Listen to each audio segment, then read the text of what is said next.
I want to walk you through that so that you know what it is. The reason why is because this is what occurs after we build motorways in cities, and it acts as a bit of a foil or a dampener on the claim that motorways reduce congestion. I then want to have a look at the way in which induced traffic growth can impact on the road network congestion.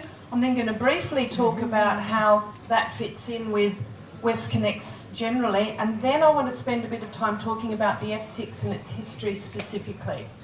So a bit of background on me. It's about 20 years ago now. I did a lot of work with communities up and down the F6 corridor who wanted to stop the motorway from going ahead.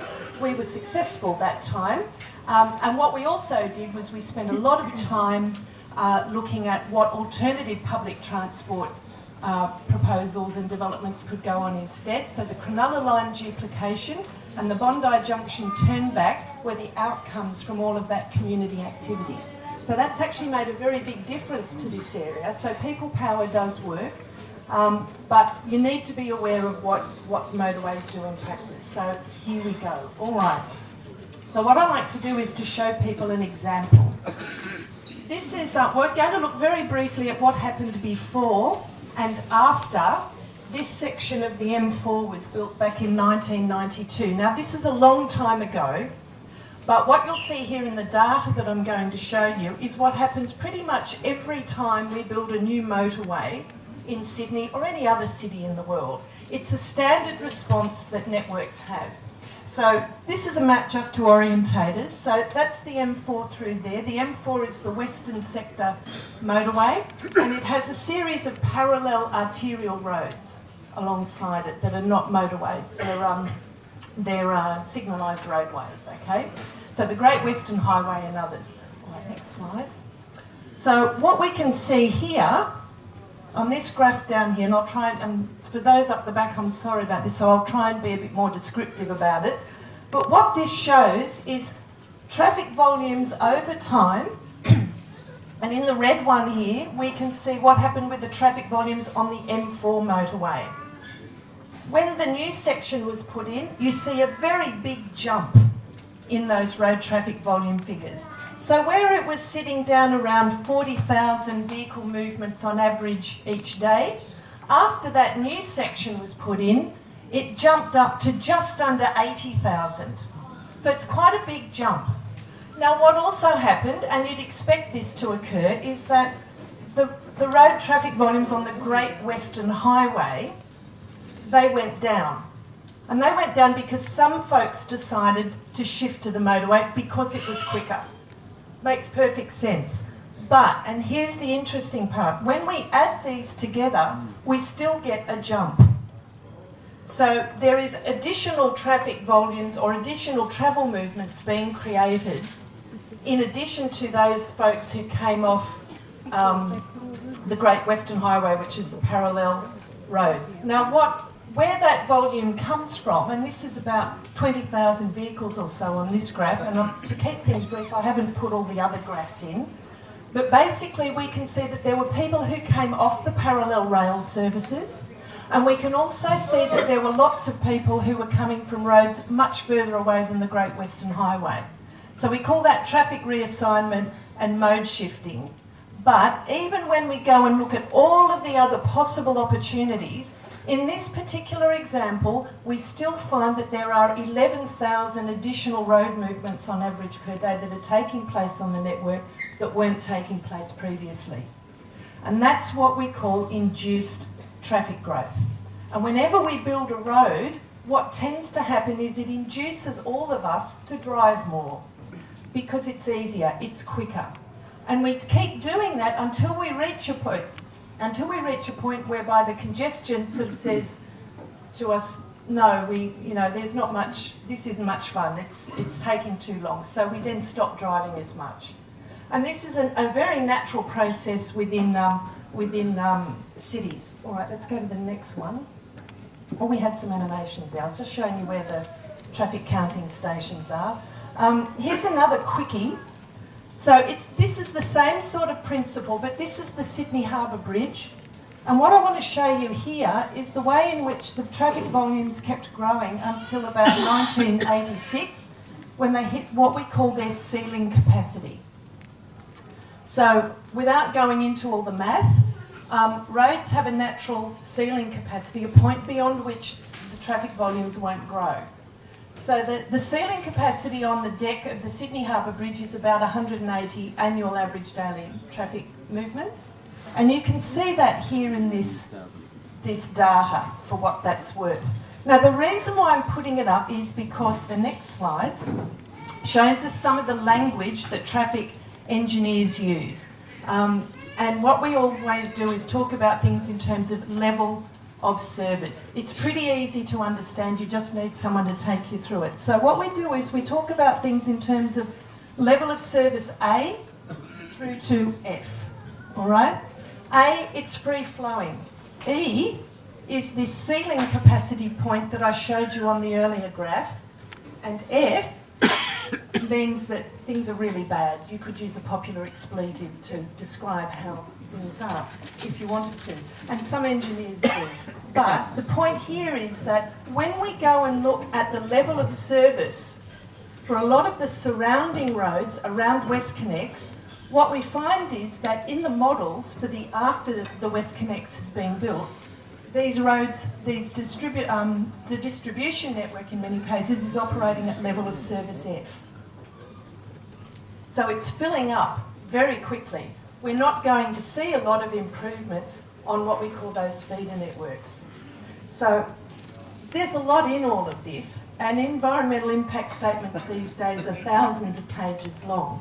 So what I've tried to do here is to pick out the key points that I think tell us where it is that we end up when we start building motorways like the F6. And that's the reason why it was such a good idea for the community to oppose it last time. And I think it's a very good idea that we oppose it again this time, because we're not likely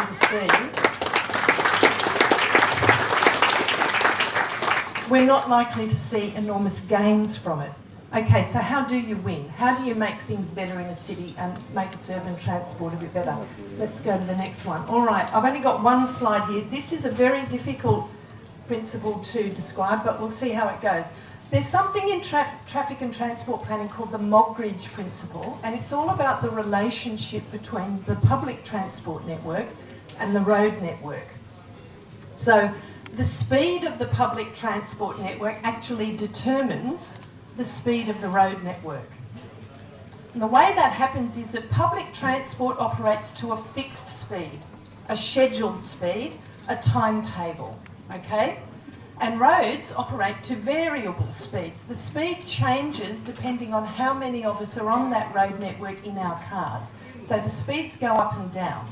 But the speeds on the public transport network, most of the time, are pretty stable and pretty constant. We know what they are.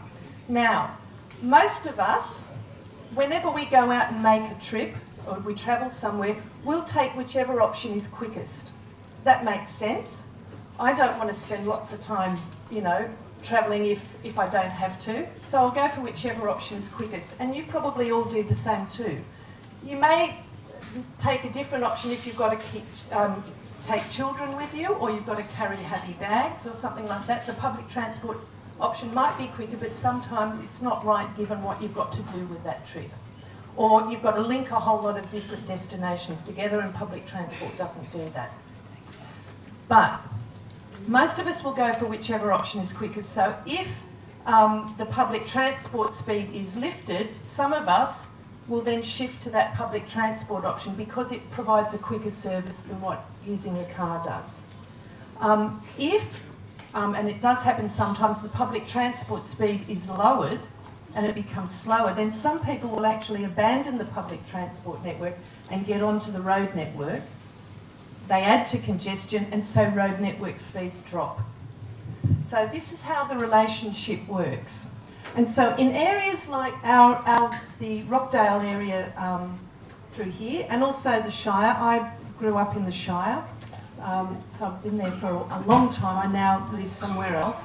But for communities like us, where we don't have very much public transport, we really do need to look at public transport options. And this is what the community did last time. So we'll go to the next slide. Oh, that's the motorway network from the County of Cumberland scheme, and that's where most of these motorway options come from. We'll go to the next one. Oh, next one. Next one. Next one, sorry. All right, and then we'll go back to those other ones. So this was a piece from a previous campaign, and I actually can see some of the folks who were involved in that one last time, so it's good that you're here. So this was what the community was saying: too many cars and not enough public transport. So they came up with something called the Bayside Express, which was an alternative public transport line that used part of the M6 corridor, or the F6 corridor. Community groups were also, as I said earlier, asking for improvements to the heavy rail line. One of the improvements that we didn't get that last time around was the Waterfall to Thurrool Railway Tunnel. Why would that make a big difference to this area here? Because it would mean that the travel speeds by rail from the Wollongong area up to Sydney would have about 30 minutes cut off them. And that would mean that quite a bit of the through traffic that we all complain about, some of that would then go somewhere else. So alternatives like that are what, in practice, improve road networks. They don't just make it better for public transport users. So we'll just go back, if we can, very quickly. Let's have a quick look. Okay, come forward here. All right, this was last time.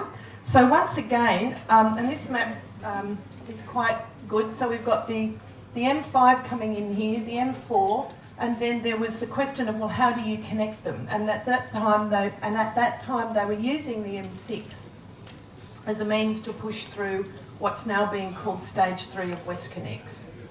Okay, so that's what was going on at that time.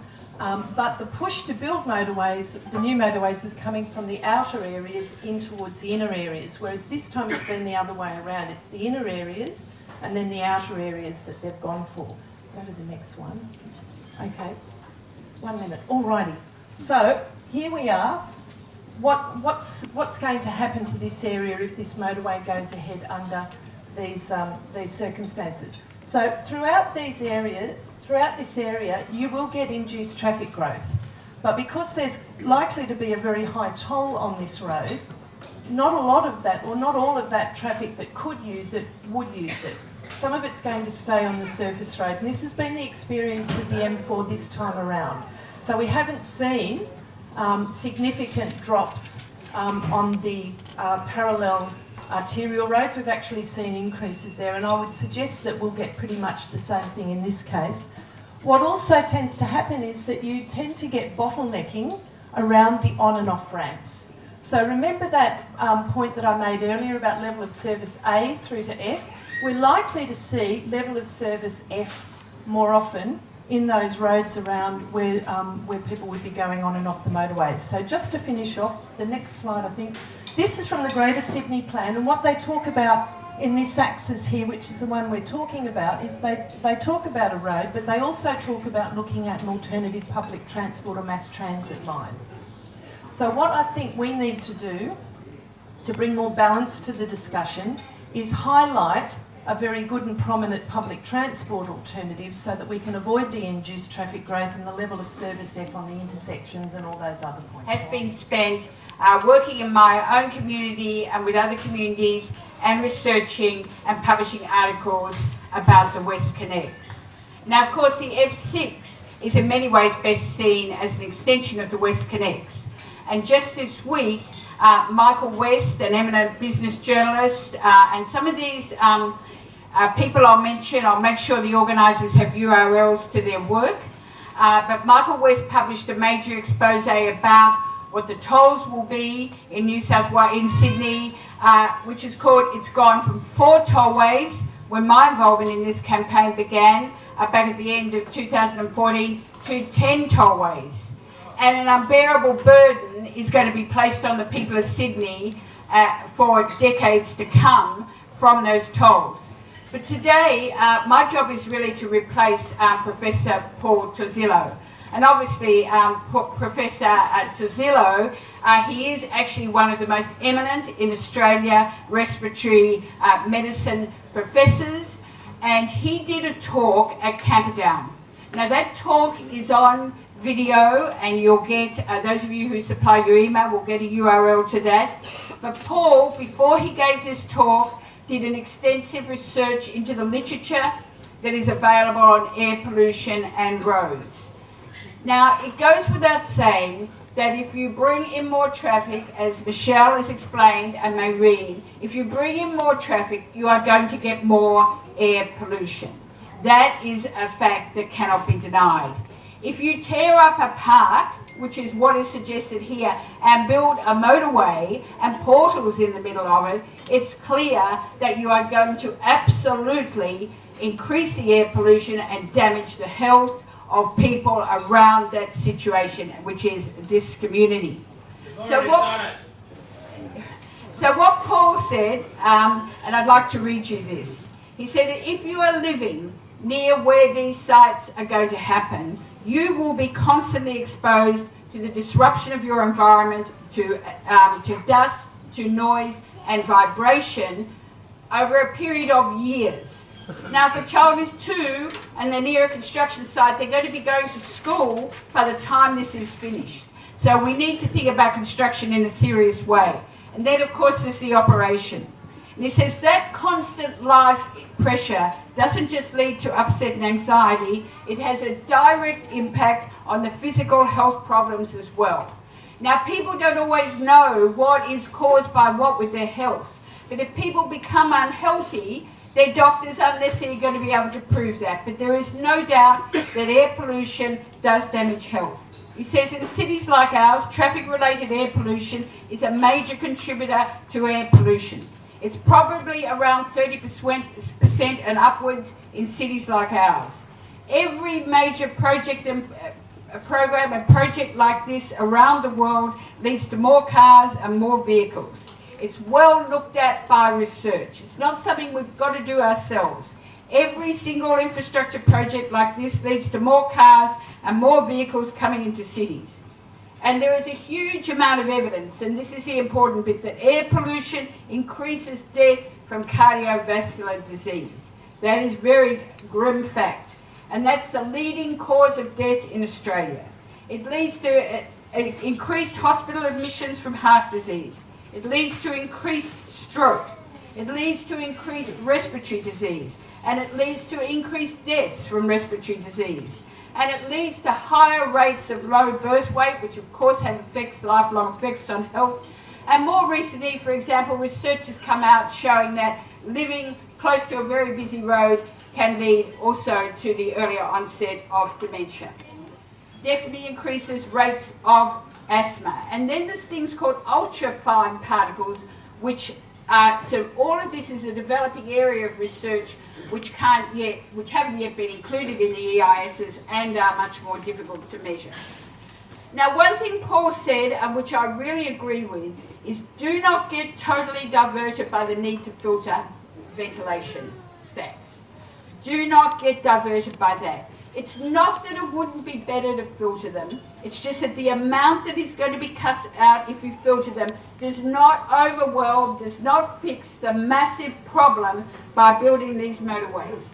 Now, I've listed a few different ways that, of course, pollution will be increased.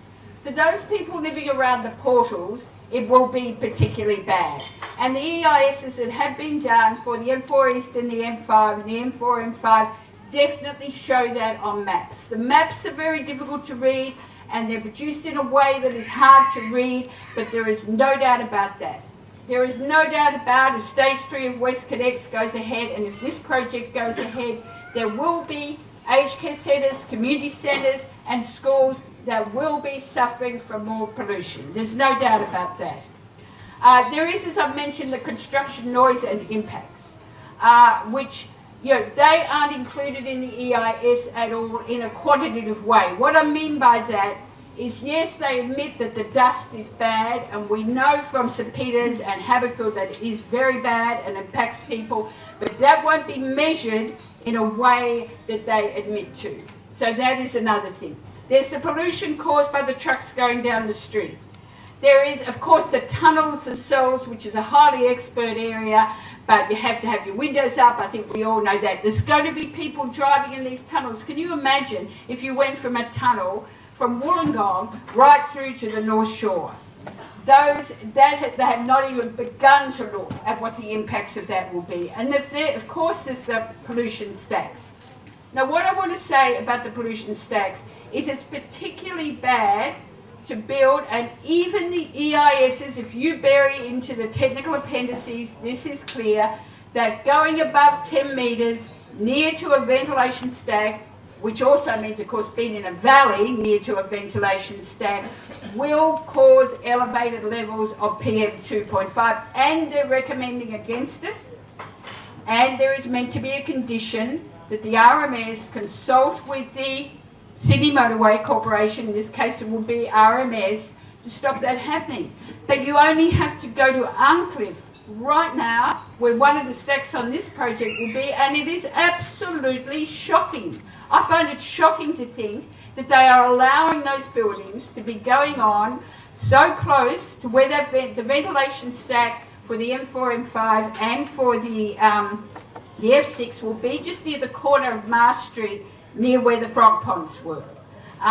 So you only have to go to that spot and you will see currently thousands of people are potentially being exposed to death, other serious illnesses. And our politicians do not seem to care, and the RMS do not seem to care.